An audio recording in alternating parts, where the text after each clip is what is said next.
Hey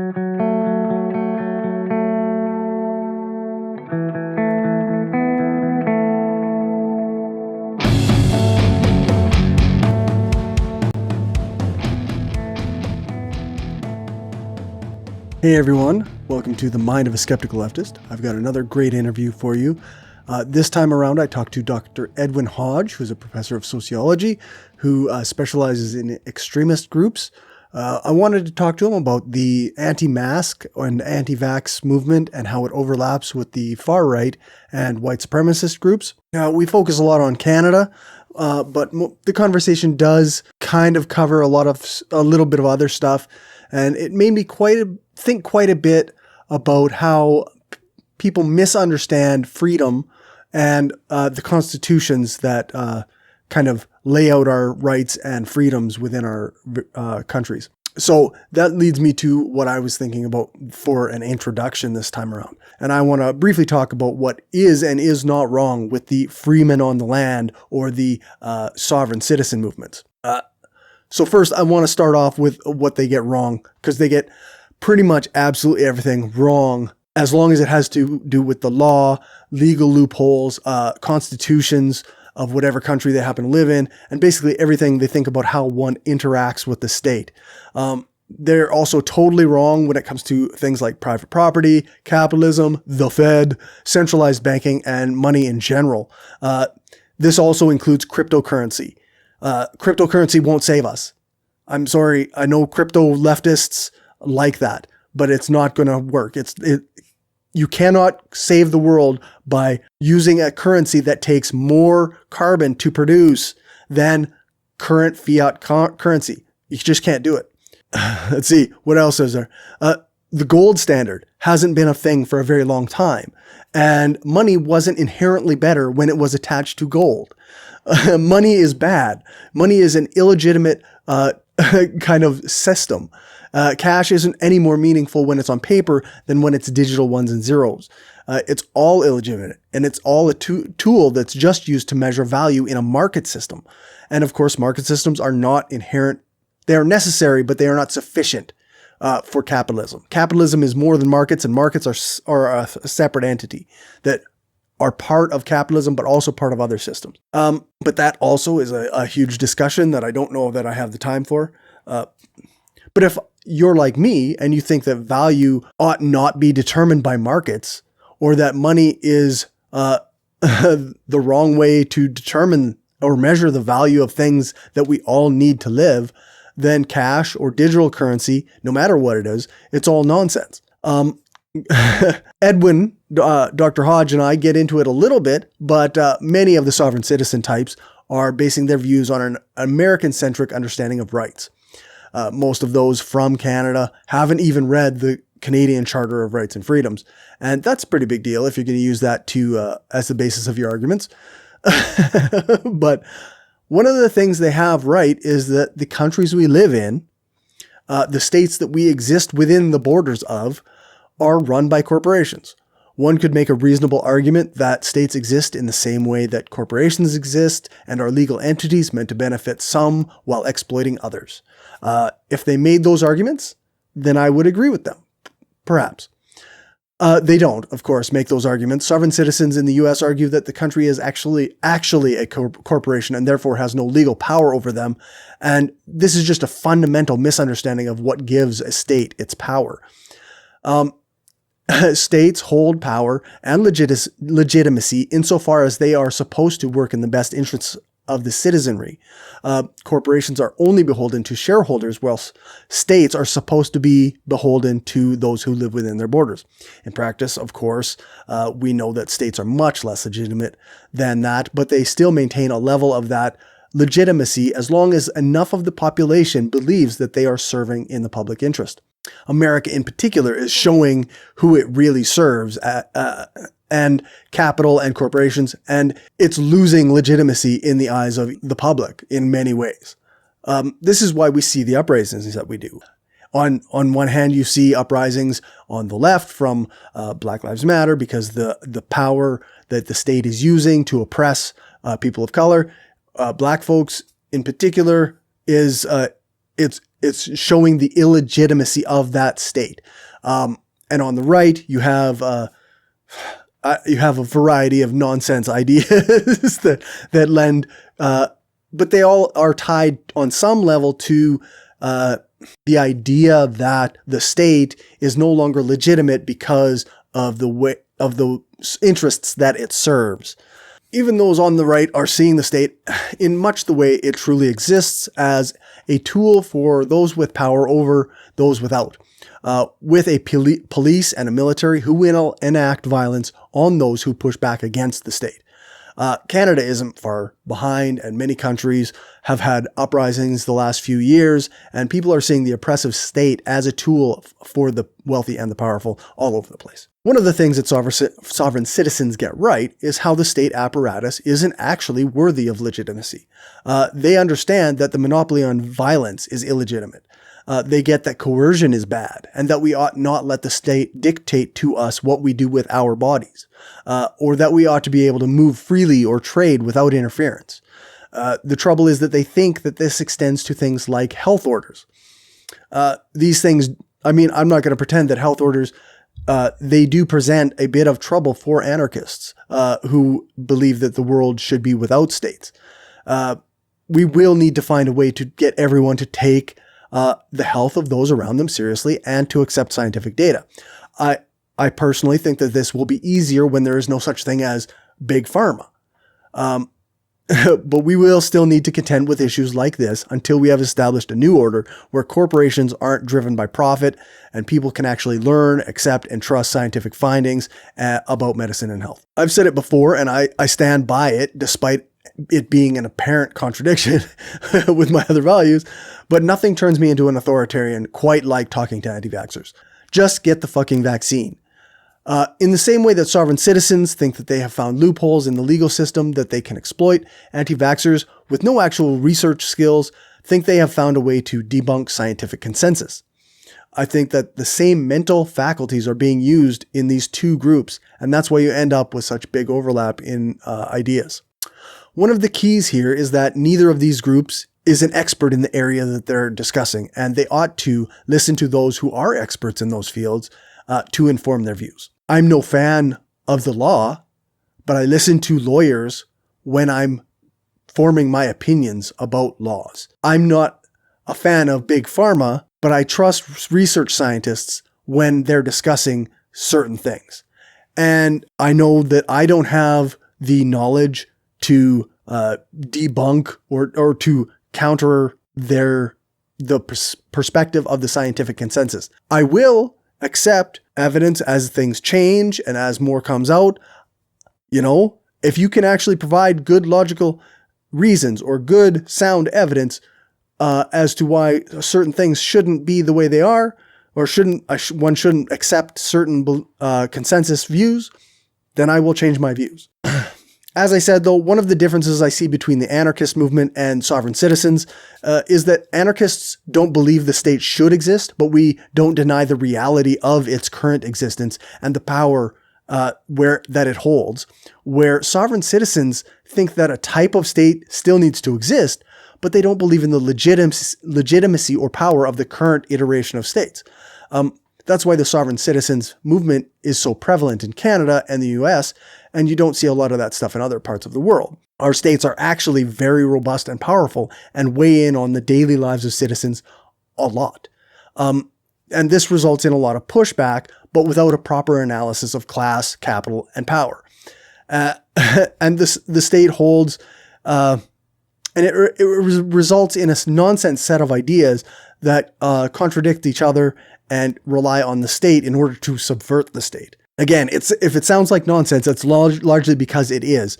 I think they have the right sentiment, but their analysis sucks.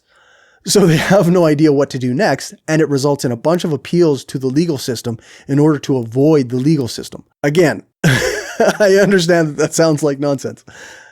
However, I don't know if there's anything else I can say about it. I just end up repeating myself, but feel free to email me if you have any thoughts on this, and I will try my best to address them. If you have information that contradicts what I said, then for sure, let me know. With that, I want to say thank you to all of my patrons and to everyone who listens or watches. Please make sure to share the show with your friends or family who may be interested in the perspectives of an anarchist who also happens to be a laborer in a conservative province. If you want to become a patron, you can do that at patreon.com/skepticalleftist, or you can send a one-time donation to buymeacoffee.com/skepticallefty. If you can't support my work financially, then a 5-star rating or a review on Apple Podcasts or one of the podcast review sites would be great. Also, the thumbs up thing on the YouTube, that's awesome too. And with that, I'm going to send you over to the interview with Dr. Edwin Hodge.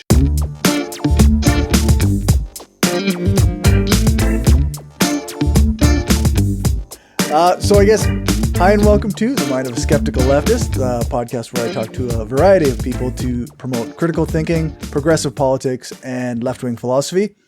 I'm joined by Dr. Edwin Hodge from the University of Victoria. Well, Thanks hi. for joining me. It's my pleasure. So it's been a while since we talked. I've interviewed you a couple times because I like your perspective. Well, thanks. But I guess this time we're kind of talking about COVID and anti-maskers and how that intersects with kind of far-right extremists. Mm-hmm. And before we started actually recording, we were kind of going on a rant here about some of these guys and how they don't seem to understand their constitutional rights. And I was just thinking, like, one of the things that they seem hung up on is like this. They get an American-centric view of the Constitution, of their rights, right? Like they hear it on Fox News, and that's what they're promoting. So, Yeah, I mean, that's exactly what they're doing. They, if you listen to a lot of the rhetoric that comes out of these folks, they're getting a lot of what they understand their constitutional rights to be from commenters in the United States, and for anyone who's even looked at our charter versus the American Constitution, I mean, they were written 2 centuries apart. And they are in fact very different animals. So a lot of these folks are getting their information from American sources, and not just Fox, but increasingly from One American News, which is an even further right outfit. But they're also getting some of their information in the Canadian context from folks who subscribe to the so-called Freemen on the Land movement, which if there is an absolute wrong place to get constitutional information, that would be it. The most misunderstanding of the Constitution that exists. Yes. Yeah. It's there's a trope or a cliche that goes around in skeptical circles. It's called being not even wrong, right? The idea that your position is so off base that it demonstrates that you lack the basic knowledge to even make a mistake, because a mistake implies that you have some idea what the truth or what the correct position might be. It's so far past that you're not even wrong. You're effectively just saying nonsense. You're saying words that have independent meanings, right? But together mean nothing. Nothing. Yeah. Yeah, it's funny. I guess. We started off hot a little bit, but before we get too much farther into it, why don't we say, why don't you tell people a little bit more about yourself? Sure. I suppose I could do that. Let people know who the hell you are. So my name is Dr. Edwin Hodge. I work in the Department of Sociology at the University of Victoria. I'm also a research fellow through the Center for Global Studies at the University of Victoria. And I have a rather, at least in some interpretations, I have a wide palette of sort of research interests, but really they tend to intersect a lot. So I study extremist ideology, radicalization, and conspiratorial belief systems. So these days, I'm looking at groups like QAnon, like Freemen on the Land, like what used to be called the alt-right, but which is now just the right. Yeah. So I look at a lot of movements that are rooted in this sort of conspiratorial worldview. That tends to be what I'm focused on these days. I should have got you on to talk about QAnon. I did a QAnon explainer, and I interviewed Travis View from the QAnon Anonymous podcast. Oh, yes. So I should have had you on to talk about that. QAnon is one of those fascinating things that I don't understand how they can believe what they believe, and yet I keep being drawn to finding out more of their stuff. Yeah, they're one of the most fascinating. Okay, so sociologically, they're one of the most fascinating social movements, and kicking around. They are anti-government. They are conspiratorial in the extreme. They are remarkably nonpartisan, and that's the scary part to me. Is that we continually want to cluster them into the far right, but that's not actually accurate. They started in the far right. They have huge followings in the far right and in the evangelical right, but they also draw huge numbers of recruits from like mommy blogs and yoga blogs and like the sort of the new age left. So they've mutated in a way that I haven't seen from other social movements in the last 100 years. And somehow, like, despite being very focused on American government stuff, it's also like global. Like it's all like, even in the UK, or like there's QAnon rallies all over the world. Yeah, and it's for a very good reason, right? They started in the United States as pro-Trump, anti-Democrat kind of trolling on 4chan. But what really allowed the movement to spread, and sort of to segue into what we're talking about today, what allowed the QAnon movement to merge so effectively with anti-vax movements and anti-mask movements, it's not the content of their political beliefs. It's the structure of their conspiratorial ideology. All they had to say was, oh yeah, in America, it's the Democrats. But in Canada, it's the Liberals, right? They don't really care that much about the NDP because the NDP aren't an incredibly powerful force in Canada. I mean, right. In places like, so on the island is like all NDP except for the Gulf Islands, which are green. But like east of the Rockies, you're getting the NDP in a couple of isolated pockets here and there. So it's the Liberals. It's Justin Trudeau and it's the Liberals. In the UK, it's the Tories, it's Labour. Right. The content doesn't matter. It can be switched out depending on what jurisdiction they're in. But the conspiratorial elements, they're universal. The core of it, eh? Yeah, it's the skeleton. It's the skeleton that matters. The meat that hangs off of it, it can change, but the skeleton is always the same. I guess a lot of people have had this discussion already, but what do you think of the idea that it's rooted in anti-Semitism, the QAnon? You dig down into the majority of extremist like conspiracy theories these days, and anti-Semitism is in there. Yeah. QAnon's whole thing about these sort of global shadow governments that these shadowy cabals, these deep state networks, all of this. Yeah. I mean, you go back far enough and you find that it'll eventually include international Zionists or international bankers or the globalists. That's all been dog whistles. That's been dog whistles since, it's been dog whistles for as long as there's been dog whistles. But it all goes back to the belief in an international Jewish conspiracy, which you can link that all the way back to the Protocols of the Elders of Zion, right? Like one of the most infamous hoaxes ever generated, and it was Tsarist propaganda in Tsarist Russia. Pre-Nazi anti-Semitic conspiracy. 100%. Yeah. Yeah.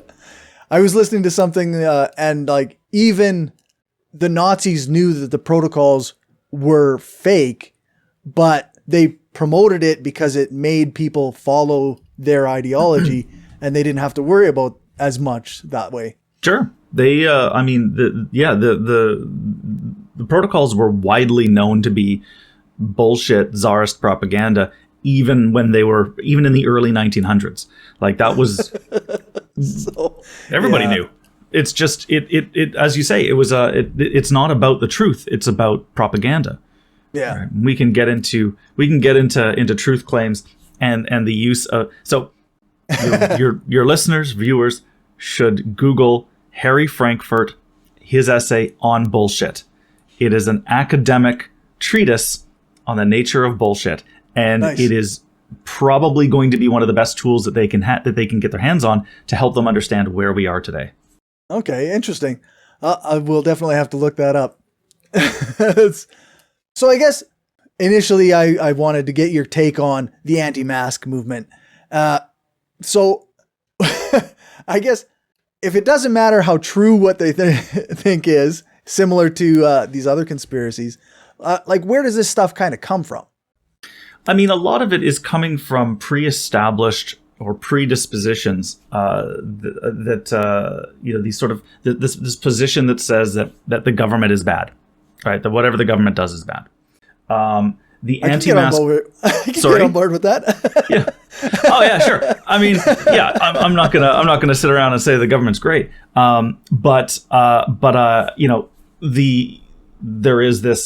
There's a bunch of different ways you can look at the claim that the government is bad, right? Yeah. One of those claims, the government is bad. Why? Because it continually oppresses marginalized groups, and it is in fact structured primarily to exploit the labor of marginalized classes, right? Yeah. That's one way of looking at it. The other way of looking at it is the government is a overreaching, tyrannical, dictatorial behemoth that is trammeling all over. It's just stomping on all of our individual rights, and also it's probably it's probably being controlled by the Jews, right? And that's right. That kind of rhetoric tends to pop up more in far right circles.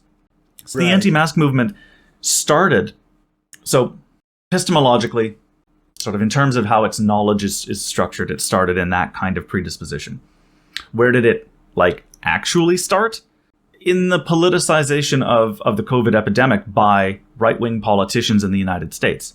Like, we know that empirically. We saw it happen in real time.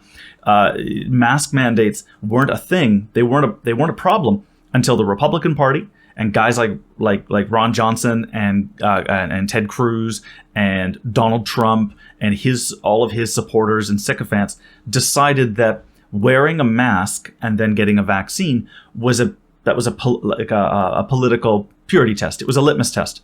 Right. If you get a mask, you're not a patriot. You're not a Trump supporter. You're a Democrat. If you get the vaccine, you're a Democrat. You're a liberal, and you love big government. You love big government taking care of you. It was politicized. It was weaponized as a way of helping to shift the 2020 election. Like, we know that. So, I guess I don't know if it's as big in the United States, but in Canada, I've also seen it accompanied by this Great Reset kind of rhetoric. What is that? I mean, that's classic white supremacist nonsense. So the Great Reset. The Great Reset also emerges out of anti-Semitic conspiratorial beliefs about a sort of this sort of global plot by deep state actors or by international Zionists or globalists or whatever. And the idea is that the pandemic is a perfect opportunity for all of these governments all around the world to end democracy and end capitalism and impose a kind of new communism on the world. Which that doesn't sound that bad.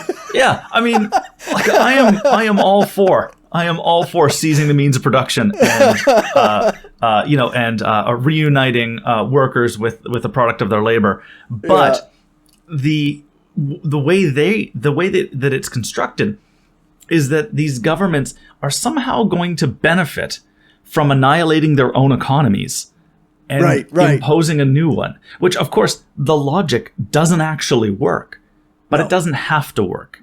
But you get to call Justin Trudeau a communist, and and claim that we're suddenly in an authoritarian communist dictatorship. And yeah, I mean, of all of the things you could accuse Justin Trudeau of being, a communist is probably the one that fits the least. Like, are you kidding me? This guy's a center-right neoliberal. Like, there's nothing about him that even speaks towards social democracy.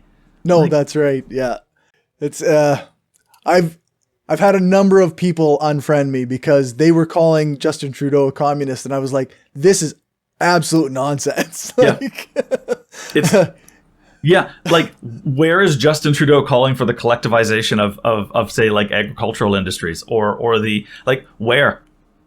Yeah, that's right. And I guess I guess people don't really understand what communism is either. Like, I had a guy tell me the other day that his boss having video cameras on the work site was communism. So, you know, I guess the word means whatever the hell you want. That's exactly it. Like, the word is a cipher, right? It's you substitute it for anything you don't like. So yeah, my boss putting cameras up in public spaces is communism. How exactly? Like, where is it in the writings of prominent communists and Marxists, and, like, where do they say collectivize, seize the means of production? Also, surveil your workforce with Google Nest that you can buy from a multinational capitalist conglomerate. Yeah, that's right. Well, I'm sure Marx would be in favor of video cameras all over the workplace, monitoring the movements of every employee, right? I'm pretty sure that when Marx was writing his thing, he was like, oh, you know what would be great?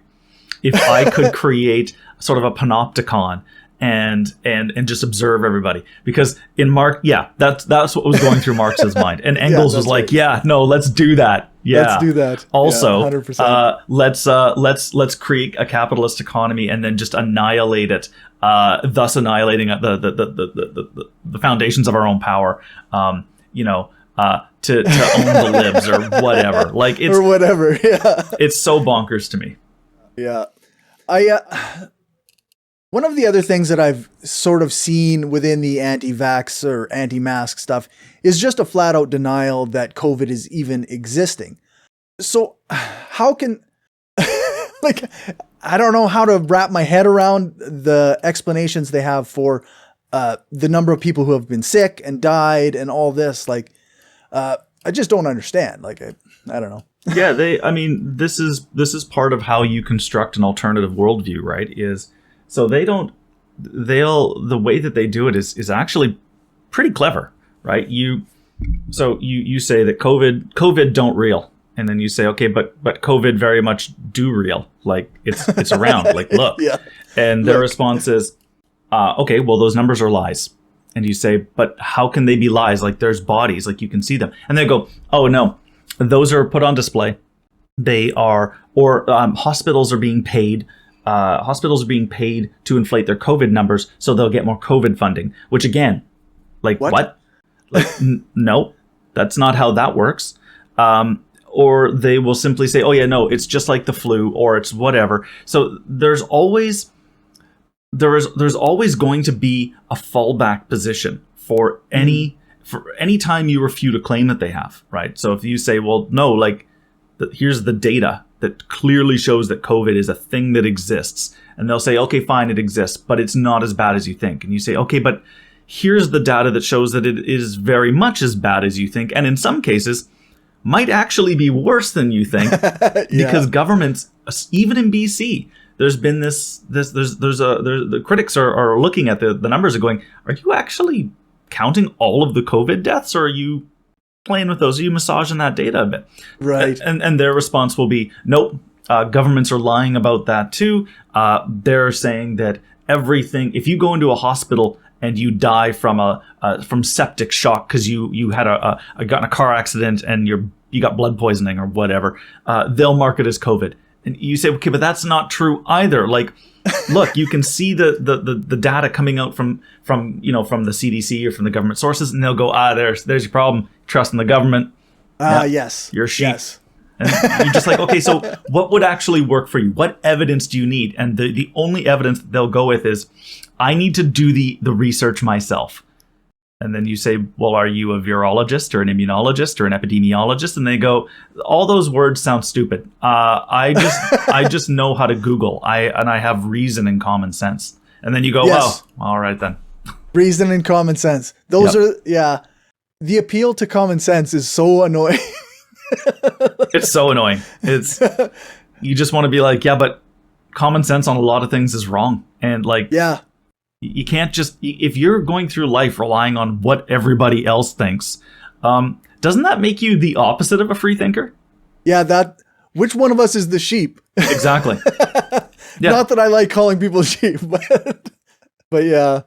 What do you think of like the various nurses movements that are also anti-vaccine? Like, I know here there's a number of nurses that they're facing losing their jobs.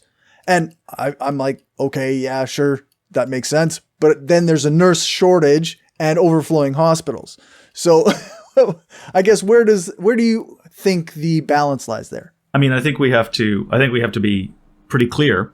The overwhelming majority of nurses are vaccinated or will be vaccinated. Yeah. We're talking about a rather small number.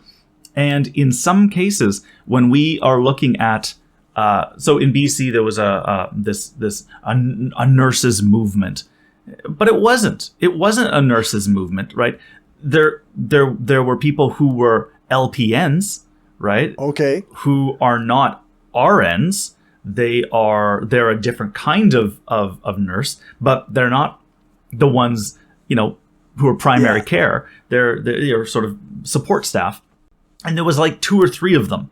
And the rest were like naturopaths and like homeopaths and like who gives a shit what they think anyways. They think that sugar cures cancer. So right, yeah. But so we have to be really, really clear about exactly who these groups are.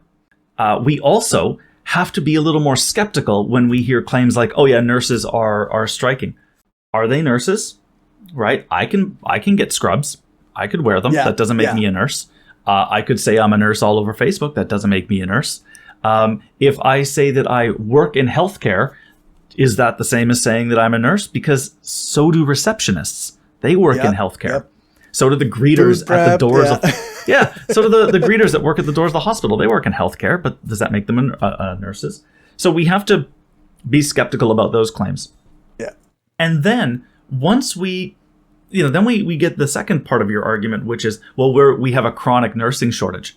Yeah, we do. But it doesn't follow that we should therefore go, oh, well, we've got a nurses shortage. I guess we'll just put these people with a demonstrated history of irresponsible behavior in charge of taking care of our loved ones.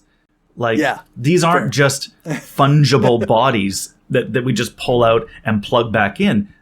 They look at the world in very different ways. And if one of the ways that they look at the world is COVID isn't real, vaccines will kill you, and also maybe Bill Gates is injecting microchips into our brains. Maybe they shouldn't be in charge of care. I mean, yeah. If you take your car, if your car starts making a lot of knocking sounds in the engine, and you drive down the road and you see 2 mechanic shops side by side, and you go, oh, well, they're both mechanics and I have a problem with my car. I guess it's good that we have 2 mechanics.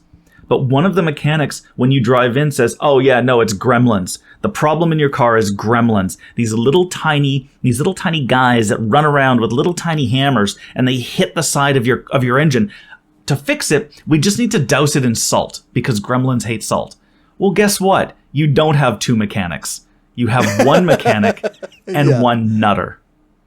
Right? And it's pretty important that you figure that out before you get your car serviced. Yeah, before you pour a bunch of salt into your car. I mean, okay, great. So they're both technically nurses, but one is calling for vaccines and the other is calling for you to ingest ivermectin. Right. Like, yeah, no. Seems like one of those isn't the person to listen to. Not only that, but saying, well, there is a shortage of healthcare workers. Yes, that is a thing that is true. But to then say, therefore, we should allow someone with actually dangerous beliefs to go in order to address that. No, actually, maybe we should be trying to find another solution. Yeah, like, actually, even Alberta, as bad as they have it, they did come up with a good solution, and they offered to pay for nurses courses when they had a shortage last year, I think it was. Yep. And suddenly they had a whole bunch of nurses coming out of school. Like, I guess that's how you do it. I mean, I'm no cheerleader for capitalism, but if you have a demand, you can increase the supply to address it. And like the alternative is not, well, guess we'll just let anybody in. I mean, a solution that doesn't get talked about all that much is we have people living in Canada, newcomers who've immigrated here from elsewhere, who were doctors and nurses, and they were medical practitioners in their home countries. But because of the way that Canada extends licenses, to practice medicine to immigrants, there's often a series of structural barriers in place that prevent them from practicing. We actually have thousands of doctors and tens of thousands of nurses in Canada who are working doing menial labor. Yeah, they're working other jobs, cabbies and folks that are doctors who aren't able to practice because the barriers to allow them to are too high. Well, instead of saying why don't we open up the doors and allow these dangerous anti-vaxxers to take care of our people during a crisis that is only going to be prevented by the application of vaccines, why wouldn't we take a look at all the barriers we have in place to prevent actual medical practitioners, ones that might actually help from joining the workforce? Yeah, they're not letting me go and be a nurse just because there's a shortage of nurses. Exactly. So, yeah. So I guess we wanted to kind of touch on how this intersects with the far right. I know that in Canada, there's been this guy, Chris Sky, going across the country, getting himself banned from various places. And he's, to the best of my knowledge, he's also involved in white supremacist movements as well as this anti-mask, anti-vax stuff. So I wonder, is there a large contingent of anti-vax, anti-mask people who are also in these white supremacist type circles? So this is a really tough question because, Canada's a big country, and I can't speak for everyone, but I can tell you from the Canadian or from the British Columbian context, we actually have several people deeply involved in the anti-mask, anti-vax movement in BC, who are also, if not full-blown members of the Freemen on the Land movement and various white nationalist groups, certainly regurgitating that ideology.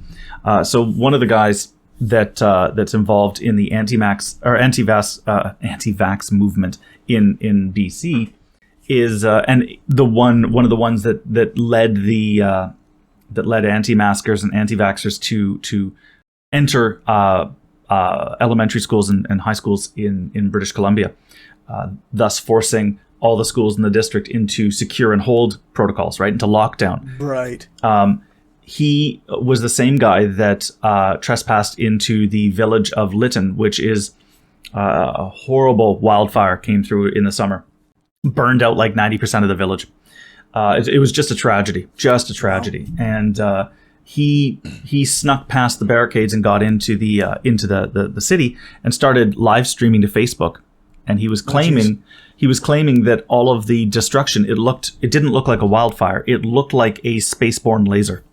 So he was repeating that same conspiracy that Marjorie Taylor Greene and other like far right folk have been arguing, that there's this like space laser that might be owned and operated by Israel, hint, hint, and that that's what might have destroyed Lytton.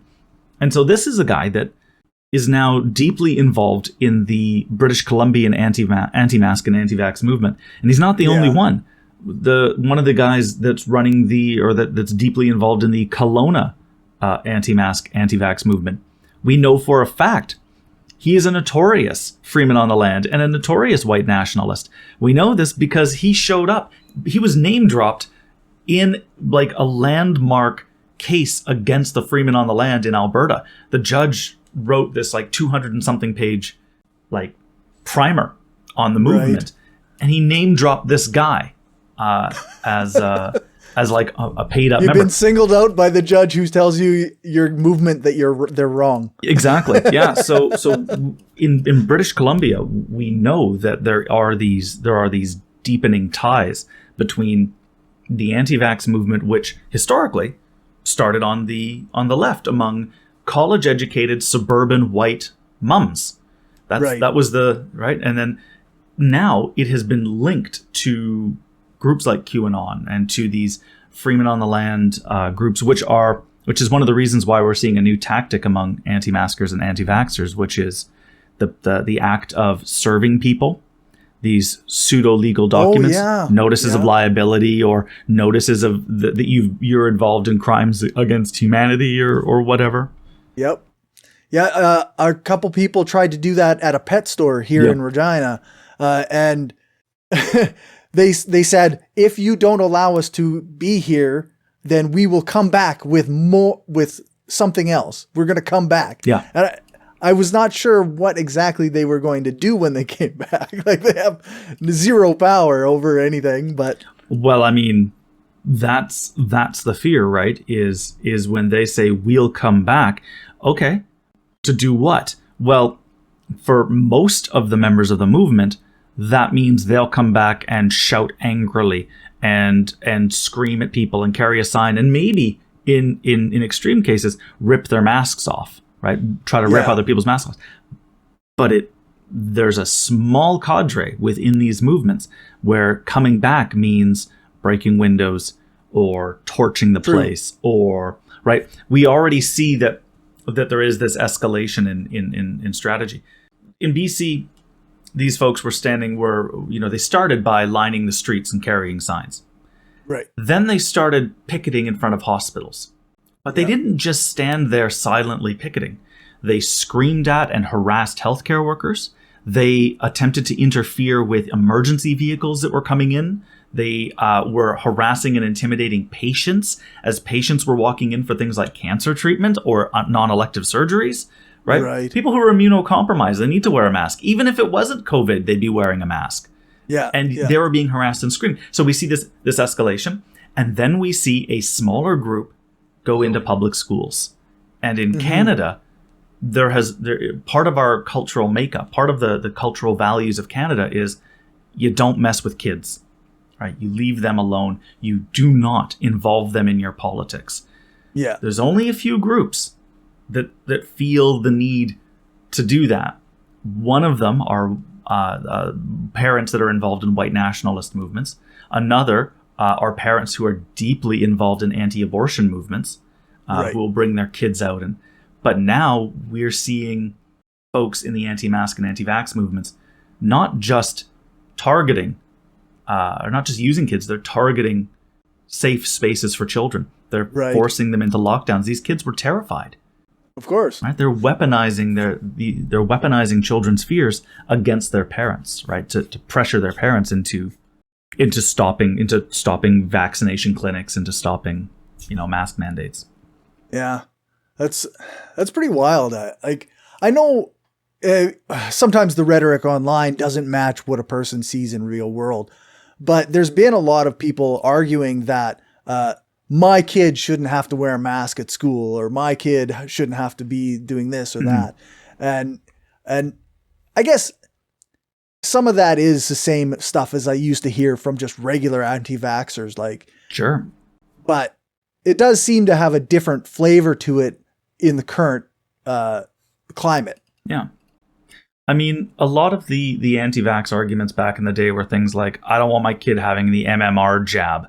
Well, measles, mumps, and rubella, these aren't widespread pandemic diseases, right? What the vaccines, so the immunizations that happen as kids, those are to maintain herd immunity. They're to keep these diseases that have already been suppressed, to keep them suppressed. And so, we're talking about parents who say, oh, I'm not getting my kids vaccinated. We're talking like 2 and 3% that aren't getting their kids vaccinated. And that is a problem. But those diseases have already been controlled, and the act of not getting your kids vaccinated increases the chance of an outbreak, like a measles outbreak, which we've seen statistically. The measles outbreaks are increasing as anti-vaxxers become more influential. Yeah. But in a case like COVID, we're not trying to keep a disease suppressed. We are fighting to prevent it from spreading even further, right? We're not talking about some disease like pertussis, which affects like a couple of hundred kids a year or whatever, a couple thousand kids a year. We're talking about something that's killed 5 million people worldwide in the span of a year and a half. And that's with most of the planet locking down. This is a qualitatively different scenario. And so parents they're not just saying, I don't want my kid to wear masks. They're now arguing that no kids anywhere should wear masks. And they're not just saying, I don't want my kid to have a vaccine. They're arguing vaccines are going to kill kids. They're going to kill everybody. They're actively trying to impede public health orders designed to protect everyone. Yeah.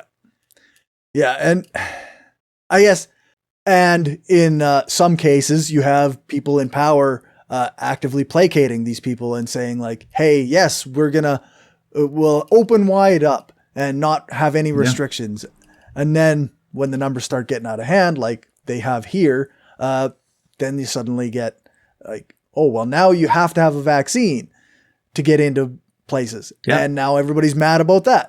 But that's the problem, right? Like you can't weaponize people. You can't sort of whip people up, sort of activate your voter base by turning them against public health orders. And then when the reality of the necessity of those public health orders smacks you in the face, it's very, very hard to turn that tide, right? This is basically, you created a monster and now you find you can't control it. But it's emblematic of a kind of very short-sighted political strategy, right? Like look at Alberta. Alberta's a prime example of making a decision to oppose things like government lockdowns and immunization records and all this stuff. Had no basis in public policy. What it did was it was designed to shore up political support among the United Conservatives, who were already beginning to fracture under Jason Kenney, because there were already problems with happening. There's already problems in Alberta, and the Conservatives were already starting to fracture. And Kenney thought, "Fuck yeah, I can like cluster them. I can get them all shored up again by giving them a solid thing to oppose." Right? And we will never oppose, or we will never enforce government. We'll never have a government mandate here. Not like those communists in British Columbia. And then while British Columbia's curve flattens, it begins our hospitalizations begin to decline, and theirs begin to spike. Like now they're turning around and being like, "Oh yeah, no, you have to vaccinate." And it's like, well, you've just finished telling them for 6 months not to. Yeah. You can't change that. Like you've gotten on the back of the tiger and now you can't get off. Yeah. And I mean, people are justifiably,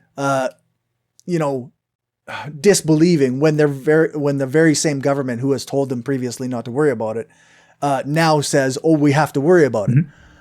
Like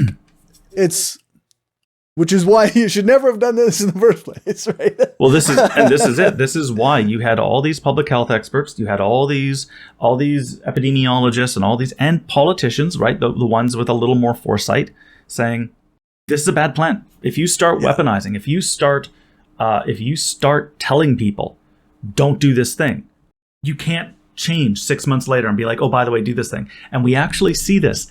So Breitbart and other far-right channels have been screaming about vaccine mandates, right, since the beginning, just screaming about them. It's communism, it's tyranny, blah, blah, blah, blah. But now the numbers are coming in. And in the United States, there is a sharp partisan distinction in hospitalization rates and death rates. And do you know who's dying? It's not Democrats. It's Republicans.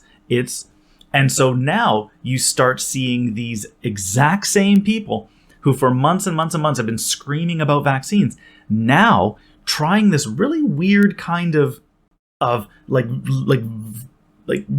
jujitsu where they're like, they're sitting there going, it's the liberals. The liberals, they were screaming about mandates, and that made us good patriots decide we didn't want mandates, so we opposed them. But now we see the truth. Them being in favor of mandates and making us be opposed to them was it was psyops. It was psychological warfare designed to make us hate vaccines, the Trump vaccine. It's designed to make us hate that so that we wouldn't take it, so that we would die. And so now we need to take the Trump vaccine in order to defeat the liberals' psychological warfare that was convincing us not to take it in the first place. And you're sitting there going, that's a lot of mental gymnastics. Yeah, you need to be in the Olympics. That is some Simone Biles level of like. Yeah, that's pretty impressive stuff. Yeah, or Amanda Biles. I can't remember her name. Is it Simone? Is she yeah, she's amazing. Anyways, it's that level of mental gymnastics, and you can watch them, and you're sitting there going, okay, I can't follow this, and I'm a fairly intelligent guy. The average listener of these podcasts do not have the critical thinking skills, and so they're going to be looking at this, getting the worst case of whiplash. But you can see it. You can see that even the grifters are going, oh shit, it's real hard to grift when our marks are dead. And so now they're trying to spin, and it's too late. It's too late. Yeah, it's so I guess where do we go from here? Is there do we just let this play out in a sense, like try and get our governments to make sure they are holding on to mandates and stuff until, the people who are anti-vax and anti-mask all just die? Like, I mean, here's the silver lining. Okay, so BC, our vaccination rates were stalling at around 70-something%. Okay. They were stalling out, and then the province said, vaccine passports, your proof of immunization. So the thing's going live like September 15th or something, and by October 1st, you're going to need those to get into any non-essential spaces. So any discretionary spaces, gyms, movie theaters, restaurants, you now need to. So you show up and they check your ID and they check an app that shows your little has a QR code they can scan, and it'll show whether or not you've been vaccinated. And as soon as that was put in place, the rate started going back up again, because all these people who were like, no, I don't really know. They were like, wait, maybe I'm not sure about the vaccine, but I am sure I like movies and restaurants. So they started going. And so our rates have been climbing again as these mandates have been imposed.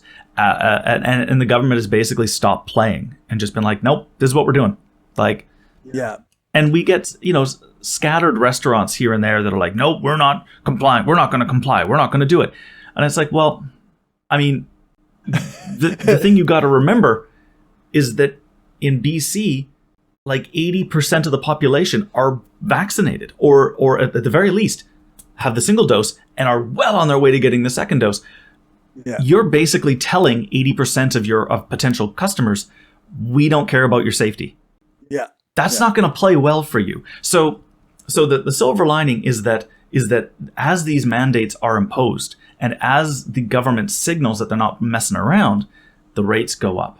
And you've got places like New Zealand who were very aggressive in their mandates. They're now above 90%, 90% vaccination rates. That's great. Awesome.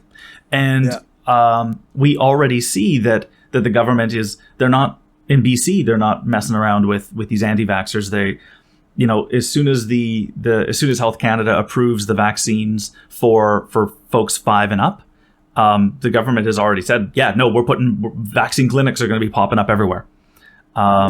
We're already looking at booster shots for the very old. So when governments stop playing and just say, listen, you have every right to refuse the vaccine, but that choice carries consequences, right? It turns out that when people are faced with the consequences of their own inactions, most of them tend to choose to go. Are we going to let the rest of them die? We're not letting them do anything. right? The choice is always there for them. Yeah, that's fair. I think, like, because we recently had a similar situation in Saskatchewan where I think it was around the 15th of September, we suddenly had vaccine passports starting October 1st. And again, like you say, like you had a spike in people going to get their vaccines. Like I think there's pop-up clinics in the city and you got to wait in line because now there's lineups to get your vaccine. So it definitely makes a difference.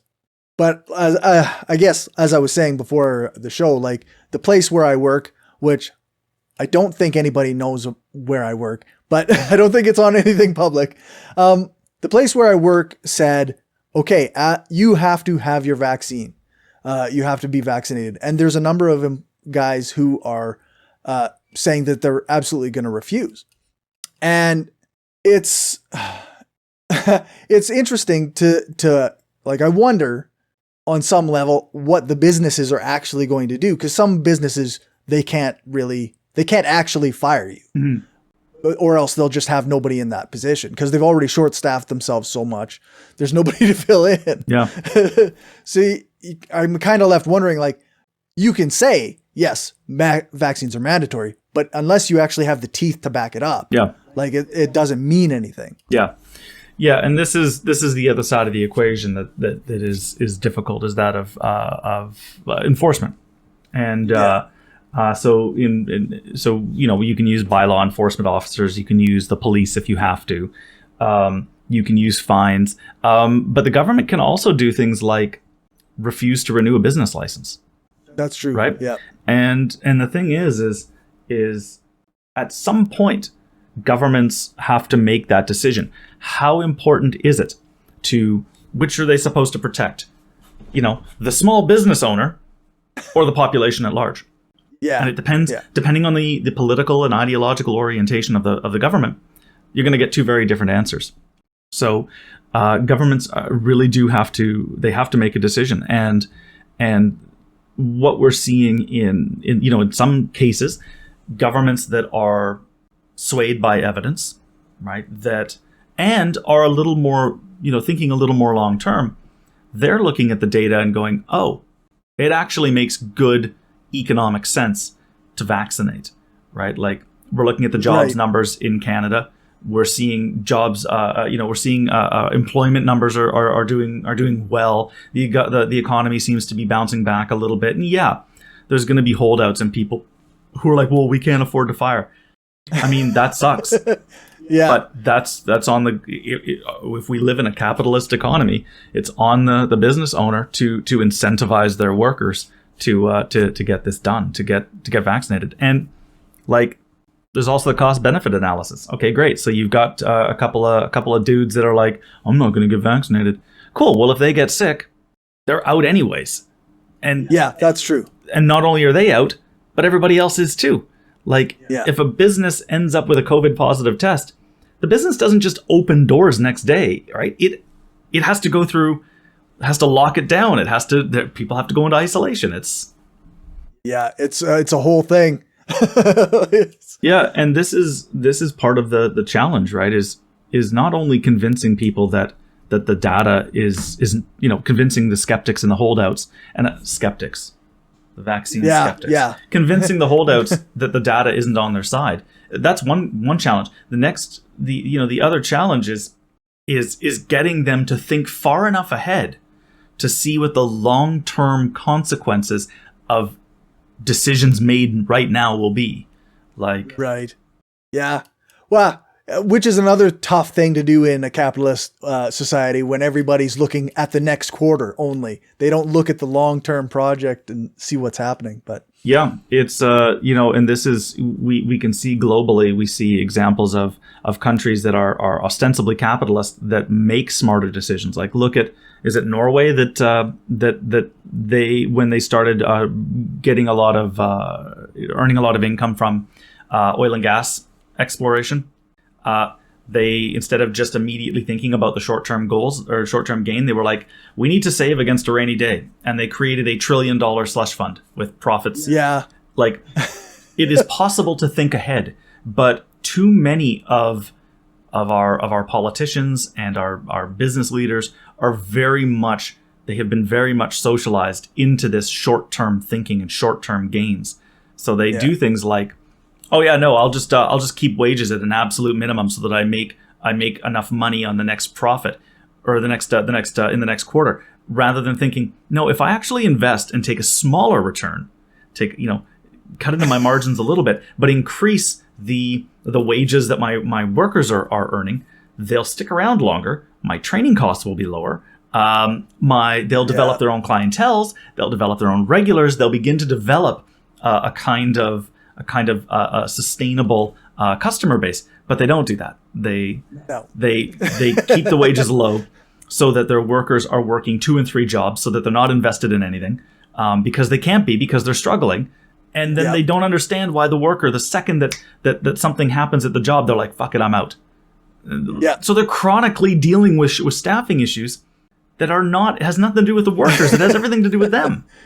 Yeah. So we need to get businesses, and we need to get people to stop thinking that way. Or revolution, whatever. Or revolution, but that's not going to happen. As I get older, I get increasingly less hopeful. I look at. I'm lucky. I'm in a very privileged position. Speaking as someone who sits on the left of the spectrum, I'm in a very privileged position. I'm in a province that is currently being managed by a center-left or left-leaning government. I know that my MP, I know for a fact that she is at the minimum a social democrat, but is likely quite a bit more left than that. My MLA is very, very much in the same boat. Nice. I'm surrounded by people who are already steeped in this kind of critical perspective. So I'm in a very privileged position, which I'm reminded of every time I go to visit family in the interior of BC, where they haven't elected anyone, even centrist, in 40 years. Right. Yeah. Yeah. We good old Saskatchewan in the recent election went entirely conservative. So. Color me shocked. Yeah, it's 2 in a row. Yeah. I mean, but it absolutely floors me. I got to be honest with you. It absolutely floors me. Saskatchewan huge chunks of Saskatchewan's economy is agrarian. Like it's rooted in agriculture. Conservative governments routinely engage in policies that demonstrably harm small farmers and even moderate family farms or farming outfits. They're the only thing that these guys do. The only thing that these parties do is benefit agribusiness. Right. And so it just blows my mind. Yeah. Complain about the demise of the family farm and then support politicians who make it a corporate interest to be farming. Exactly. I had relatives who they live out in the prairies, and they're all farmers. My whole family did farmers for generations, and they sit there and they're raging about, the liberals, they're the ones that they're destroying our livelihood. And it's like, geniuses. It was the conservatives that annihilated the wheat board. Like, do you understand how the wheat board helped you? Do you get how a single desk setting prices helped small farmers? You don't? Then maybe you should stop talking about what you think the liberals have done to you, because, buddy, it was the party that you voted for that did this to you. Yeah. Not to get all Marxist, but if that is not the definition of false consciousness, I cannot tell you what is. You look at them and you're like, okay, so you've got the wheat board. The wheat board sets price for crops. Which benefits the small farmer because it allows the small farmer to compete with large agribusiness because you're all dealing with the same price. But then you vote for a party that tells you to your face, if you elect us, we're going to destroy that thing, and it'll actually cause your profits to drop. And then you vote for them anyways because you think that they were lying to you? Yeah, or because you've been led to believe that some centralized planning for your prices is bad. Yeah. This is one of those things where it's like the only way that you really get the actions they're taking are bad is if you understand that the only thing keeping small farms alive in Canada are government subsidies, are shields against international competition. Because if you're growing canola in Saskatchewan and they're growing canola in like Venezuela, sorry, Saskatchewan farmer, but that canola it's going to be cheaper for them to grow it in Venezuela, harvest it, process it, and ship everything up here than it is for you to make it. So you better believe that government subsidies and government protections are the only thing keeping your farm out of the hands of the banks. Well, and wasn't it?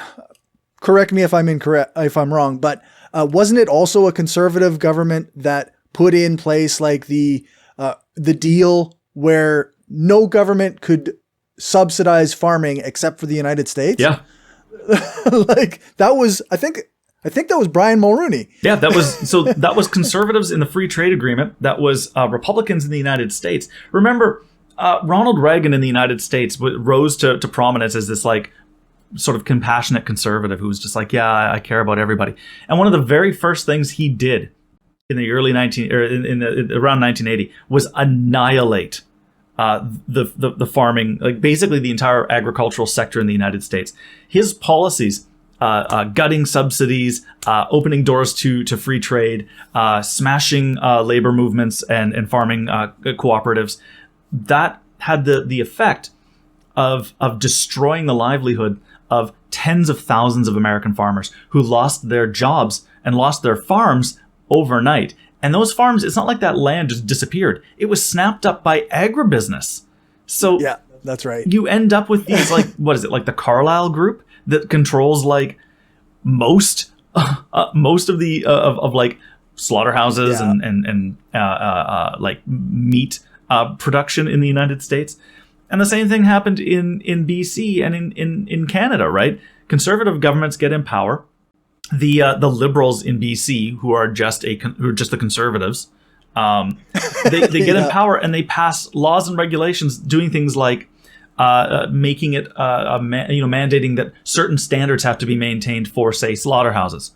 Okay, right. Like regardless of your feeling about slaughterhouses, the legislation passed both at the federal level and at the provincial level annihilated small slaughterhouses and small processing plants in British Columbia. It ended up with, there are now only 5 processing plants in Western Canada, and they're all owned by like 2 companies. So yeah, that's right. All of these conservative parties routinely stick it to their own voters, and their own voters don't seem to recognize that that's actually happening. Like the number of farmers that were celebrating when the wheat board was taken down, and it was like, you're going to be out of business in 10 years, right? Yeah, this screws you. Like it actually hurts you. This is a case of like, like destroying my livelihood to own the libs, or not getting a vaccine to own the libs. And it's like, no one's getting owned here, buddy, except for you. Yeah. Like you are. Yeah, that does seem to be a consistent theme, is like, I'm going to hurt myself in favor of an ideology that I think hurts other people. That's exactly it. And we saw this in Brexit as well, right? All these folks who are voting for Brexit, these conservatives in the Midlands and in the United Kingdom, and you'd say to them, why are you voting? And they're like, well, we just don't want those foreigners here taking all our jobs. We want to have our own, we want to have control over our own fisheries, or control over our own shipping, control over our own food production. And then everyone around them is saying, but if you do this, all of those workers that you rely on to process your goods and catch your fish and ship your freight, they're all gone, right? You're actually going to harm yourself. And they're like, no, we're not. We're getting our freedom back. And then Brexit happens. And now it looks like the United Kingdom just announced that they might have to deal with food rationing. Like that's all the Remainers were screaming at them. If you do this, bad things will happen. And they were just like, screw you, libs. We're doing it. Freedom. Yeah. And it's like, great. Now you've got the freedom to have all of your crops rotting in the field because you have no European workers. Nobody to go. Yeah.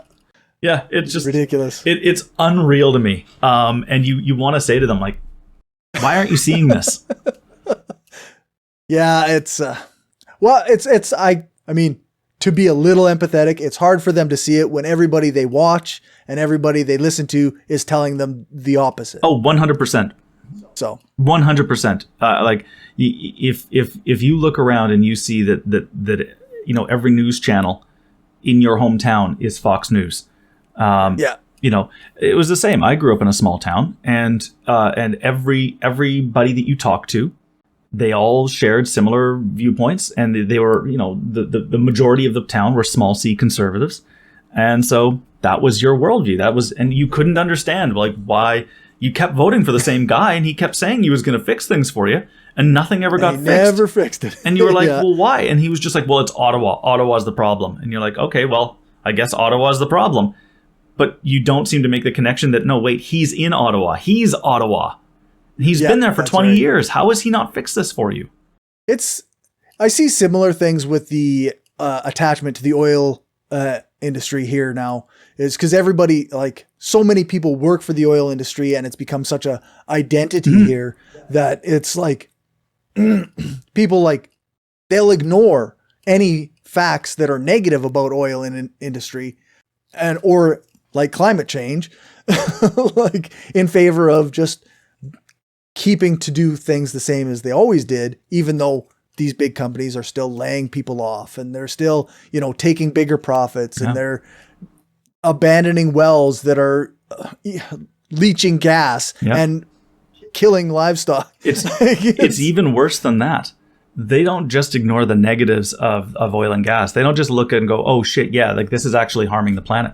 A lot of these folks actively ignore the positives of alternative fuel industries. So we do know from tons of research that, budget offices and everything doing forecasts, that if, say, Alberta and Saskatchewan were to shift and not even abandon oil and gas, but just diversify their energy sector to include solar and wind primarily, it would add 100,000 jobs.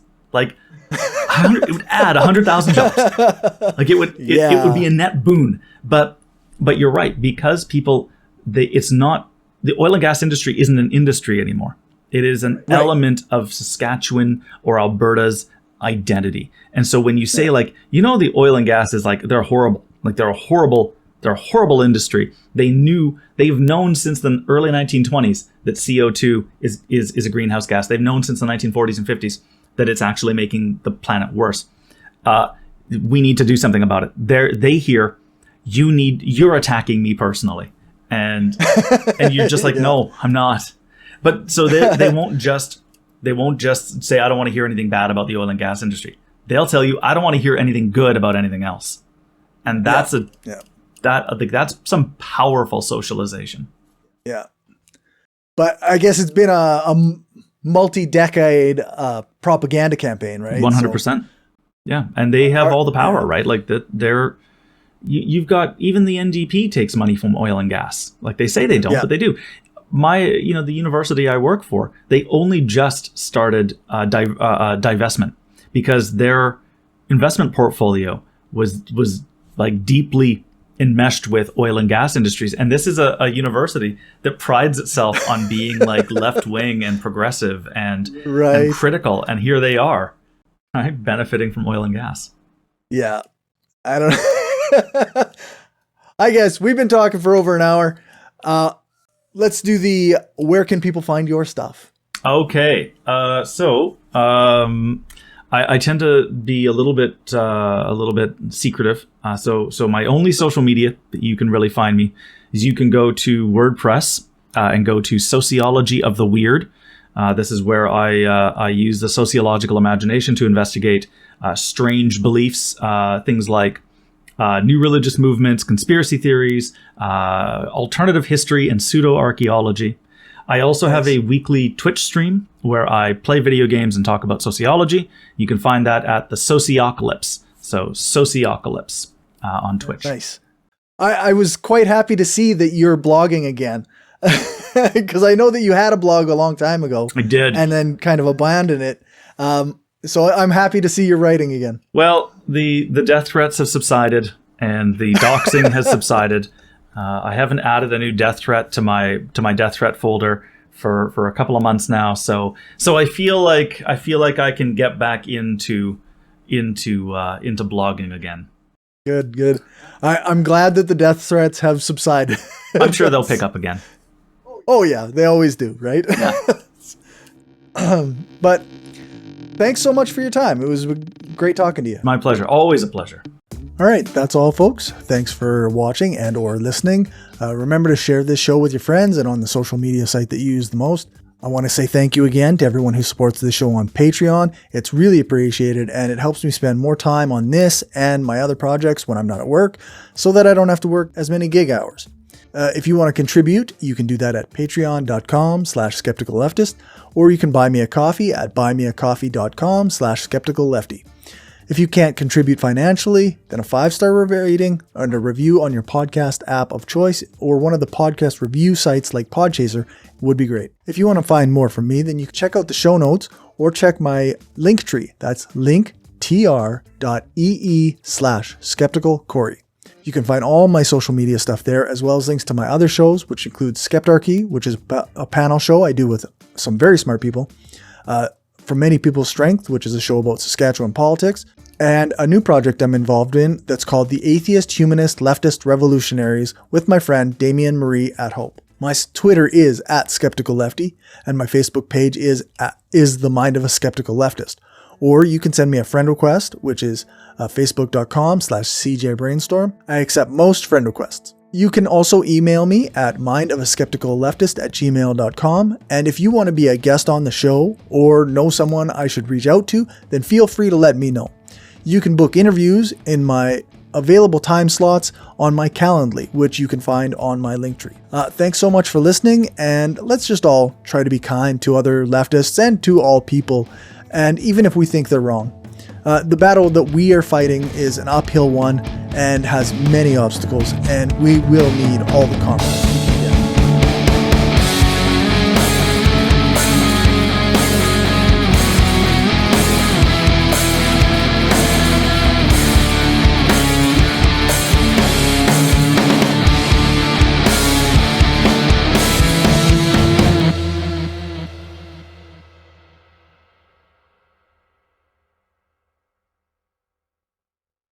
Just hit the perfect time of the morning. So there's a window. There's a window, but there's also a window of time where I have really good lighting in my office and where I have blinding Eye of Sauron light in the office. And we are in the Eye of Sauron right now. So I apologize if half my face...